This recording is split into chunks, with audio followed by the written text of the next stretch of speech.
taking matters into our own hands has really grown in response to the recent cases around the country of justifiable homicide, or as I like to call it, unjustifiable homicide.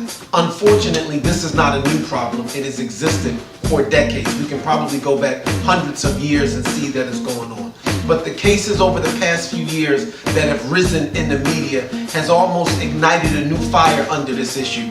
And my response to that is that it is time for everyone in America that's concerned about this national tragedy to take matters into their own hands to fix this issue. Justifiable homicide is one person killing another person. And in the instance of these cases, the killing many times being caught on video. The case goes through a criminal justice system, and the ruling of the criminal justice system is that the killing was okay. So now the family not only has to deal with the pain of losing a loved one, but they also now have to deal with no justice in the aftermath of these cases.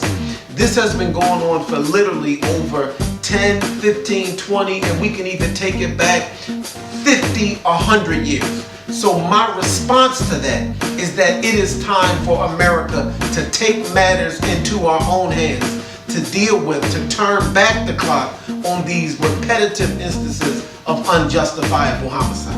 Now, when I say taking matters into our own hands, I'm not talking about violent, divisive forms of protest. I'm talking about using your influence, whatever it may be, to bring about resolution to this mess. To some people, your influence is going online and creating a video blog.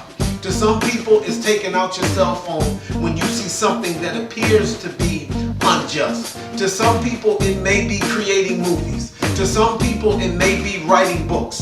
To some people, it may be writing a letter to Congress. To some people, it may be running for office. To some people, it may be teaching your students. Whatever it may be, it is high time for us to get off of the sidelines, looking at TV and just complaining. And it is time to use your influence to help fix this tragedy. Because here is the reality. It may be you. Don't wait until it impacts your family until you get involved. So as you're reading through this book, I deal with the problems first, and then I walk through a series of suggestions and recommendations to help fix this challenge of unjustifiable homicide that's going on in our country.